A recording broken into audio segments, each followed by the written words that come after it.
Olá, bem-vindos ao Cubico do Zé, o meu cubico. Vamos falar de Mário Soares.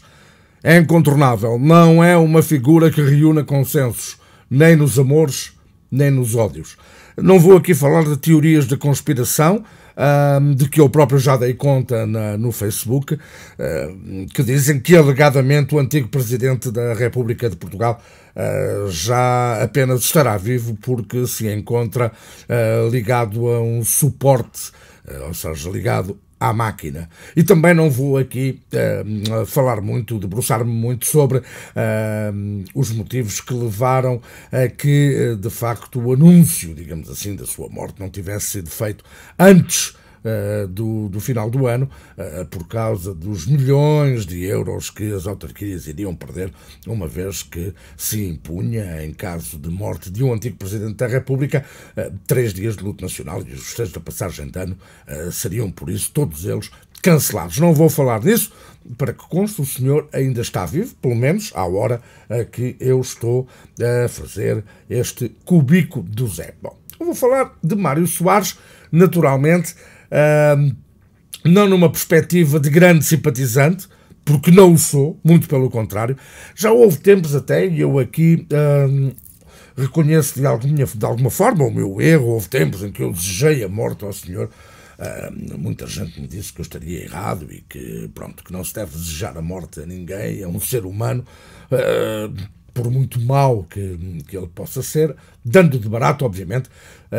Irei aqui apenas falar da minha opinião sobre tal personagem. Bom, Mário Soares é descrito por muitos como um potencial ditador, como arrogante, como prepotente. Há vários casos que de facto deixam antever isso mesmo e indiciam de facto um comportamento arrogante por parte do antigo Presidente da República de Portugal. Já se sabe que antes do 25 de Abril Mário Soares passou por São Tomé e Príncipe. Eu próprio estive em São Tomé e Príncipe, falei com algumas pessoas que privaram com ele, então, a quando da sua passagem, do seu desterro em São Tomé e Príncipe, todas elas disseram que era uma pessoa que não dava muita confiança aos locais e que tinha uma vida de santo, ou seja, tinha uma boa casa, passeava na ilha, obviamente tinha a sua liberdade limitada, porque não podia sair da ilha. Depois passou por Tunis, na Argélia, pela Tunísia, passou pela Argélia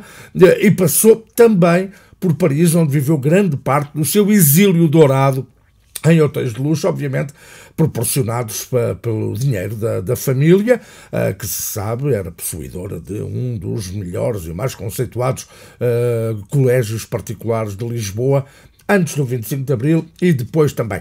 Dizem, e aqui voltamos às teorias da conspiração, há alguns autores que defendem e que dizem, e que afirmam, e que não têm problema em o dizer, que antes do 25 de Abril, que Mário Soares seria ou teria sido várias vezes subsidiado pelos serviços americanos, concretamente pela CIA.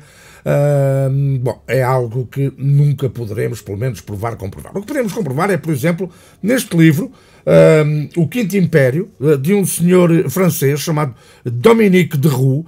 Dominique de Roux era um espião, digamos assim, do Marechal de Gaulle, do presidente da República Francesa, que no início dos anos 70, 72, 73, por aí, foi enviado para Portugal para tentar perceber quem é que a França iria apoiar na eventualidade de um golpe militar em Portugal, que já nessa altura se falava. Se Causa de Arriaga, se Spínola. E este senhor Dominique de Roux veio para Portugal. Aliás, eu, muito miúdo, ainda me cruzei com ele, porque aqui na Graça havia um bar da Natália Correia, o Botequim, e este Dominique de Roux era um frequentador daqui do Botequim, até porque era ali que se juntava muita gente da chamada oposição, mas a gente bem, que estava bem na vida, não aqueles que tiveram que pagar a sua coragem com a prisão. Bom, e diz Dominique de Roux, a dado passo, neste livro Quinto Império, escusam de procurar, que é completamente impossível encontrar este livro, está retirado miraculosamente desde que uma certa fundação foi criada, que este livro desapareceu. Este e um outro, que é Os Contos Proibidos, do Rui Mateus, as memórias de um PS desconhecido, também foi lançado, e houve uma certa fundação que comprou os 30.000 exemplares e desde aí nunca mais ninguém viu estes exemplares. Bom, mas Dominique de Roux, neste livro, acerca da participação e da presença de Mário Soares no Alvor, quando dos célebres acordos das reuniões, dos acordos de Alvor, em que a FNLA de Olden Roberto, a UNITA de Jonas Malheiro Savimbi e o MPLA de Agostinho Neto se reuniam aqui em Portugal para tentarem chegar a um acordo para a independência de Angola. Dominique de Roux estava presente nessas reuniões, porque resta dizer que este Dominique de Roux, depois da independência, foi secretário de Jonas Malheiro Savimbi na UNITA. Depois acabou por ser assassinado pelos serviços secretos búlgaros em África, com uma picada de um chapéu de chuva que tinha uma enzima que o matou. Mas pronto, Dominique de Roux conhecia o caso, esteve de facto no Alvor, nos acordos do Alvor, nas reuniões, e numa das muitas cartas que escreveu, isto pode ser lido na página 22 do seu livro, ele diz que Melo Antunes, que foi o grande mentor da descolonização das antigas províncias ultramarinas, hoje dos Estados independentes, nomeadamente de Angola e de Moçambique, dizia que Melo Antunes dizia que os portugueses são colonos, devem partir, e depois finalizou dizendo: quanto a Mário Soares, 2 vezes bêbado e a vomitar, eis o 25 de Abril, escrevo-te mais na próxima semana. É no discurso direto, não sou eu que digo, é este senhor que disse. Bom, sobre também Mário Soares, e não se pense que isto é conversa de ele é de direita ou ele é daqui, não tem a ver com isso. E nós temos que ler tudo para podermos formatar a nossa opinião. Marcelo Caetano, neste livro, um livro de memórias, das suas memórias com Salazar, não interessa muitos detalhes, Marcelo Caetano disse neste livro que o aluno mais brilhante que teve em toda a sua carreira de docente, chegando mesmo a ser o responsável pela Faculdade de Direito da Universidade de Lisboa, como se sabe. Aliás, ele veio para a porta da reitoria, ele era o reitor, impedir a polícia e concretamente a PIDE de entrarem dentro da universidade, mas neste livro ele diz que o aluno mais brilhante que teve, que foi Álvaro Cunhal.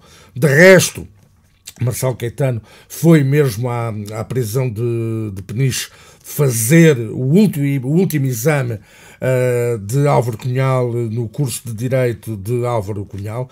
Sobre Mário Soares, é a própria filha de Marcelo Caetano que, numa entrevista dada à revista do Expresso há uns anos atrás, disse que a opinião do pai de Marcelo Caetano sobre Mário Soares era clara. Mário Soares era um cábula que apenas acabou o curso por ser filho de quem era. Bom, tudo isto são verdades indesmentíveis, como há muitas outras verdades acerca daquilo que se diz, por exemplo, no caso de Angola, que é um caso para mim que obviamente me é querido. Eu tenho para mim que um dos grandes causadores, que não obviamente o grande causador ou o único causador, mas lucrou muito Mário Soares e a sua prole com a Guerra Civil em Angola. De resto, António Marinho Pinto, também não sou eu que digo, a 15 de março do ano 2000, deu uma entrevista a um jornal que é o Diário do Centro.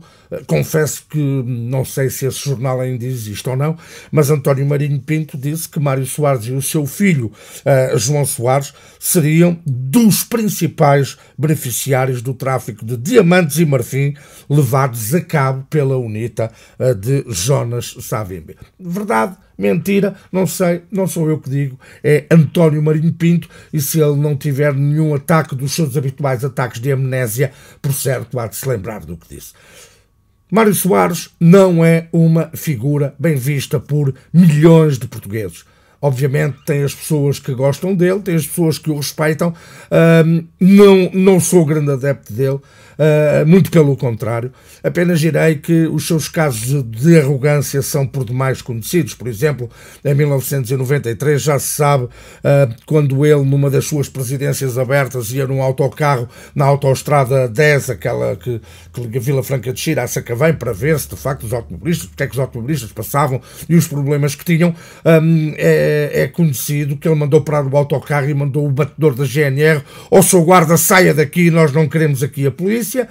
É também conhecido, já mais recentemente, em 2012, já ele não era presidente, mas ainda, como todos os ex-presidentes, que custam cerca de 400 mil euros por ano ao Estado, mas isso são contas do outro rosário, Mário Soares, que foi na A8, na caminho de Leiria, mandado parar por um carro da Brigada de Trânsito da GNR, porque a viatura onde se deslocava viajava a 199 km por hora, e com a arrogância que lhe é reconhecida, disse: eu quero lá saber, não sou eu que pago, é o Estado que vai pagar. Ou seja, somos todos nós.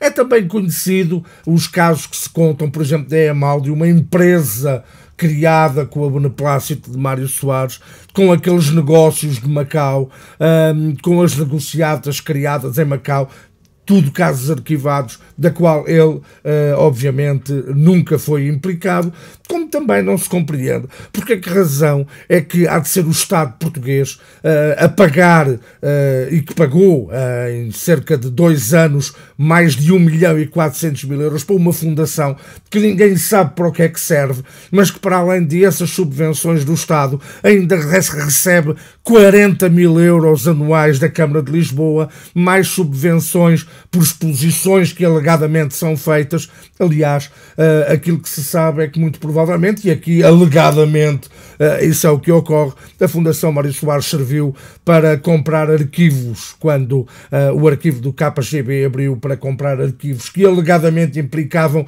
amigos seus ligados à comunicação social. De resto, a Amáudio é criada, e há cartas nesse livro do Rui Mateus que são públicas, não porque o livro não existe, mas se forem à internet procurem, há cartas da Amáudio escritas em nome da Amáudio a dizer que, obviamente, que a figura do Sr. Presidente Soares e dos seus apoiantes queriam criar um império da comunicação em Portugal. Mário Soares é conhecido porque traiu Salgado Zenha, é conhecido porque traiu Manuel Alegre, candidatando-se em cima da candidatura de Manuel Alegre. Enfim, não é flor que se cheire. Eu, pessoalmente, lá está, não desejo a sua morte, contrariamente ao que aconteceu no passado, mas eu e milhões de portugueses, por certo, iremos beber uma taça de champanhe ou de cerveja, ou o que for, para celebrar, não tanto para celebrar, mas para nos recordarmos do mal que Mário Soares fez a todos os portugueses ao ter tanta pressa em assinar o acordo para Portugal entrar na CEE,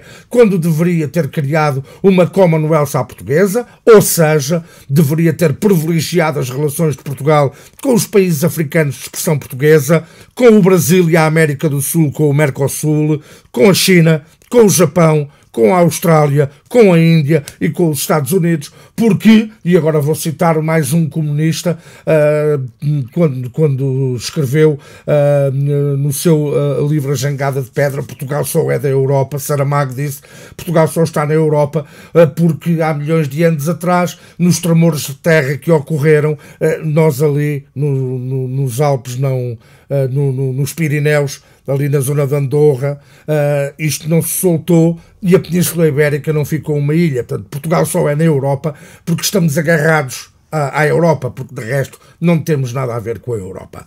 Beberei uma taça de champanhe no dia em que ele morrer, pelo mal que me fez, pelo mal que fez a milhões de portugueses, por ter sido um crápula. No entanto, não celebrarei a sua morte. Apenas me recordarei que no mundo há menos uma pessoa para me fazer mal a mim, aos meus e a todos os portugueses. Tchau, fui, voltarei amanhã.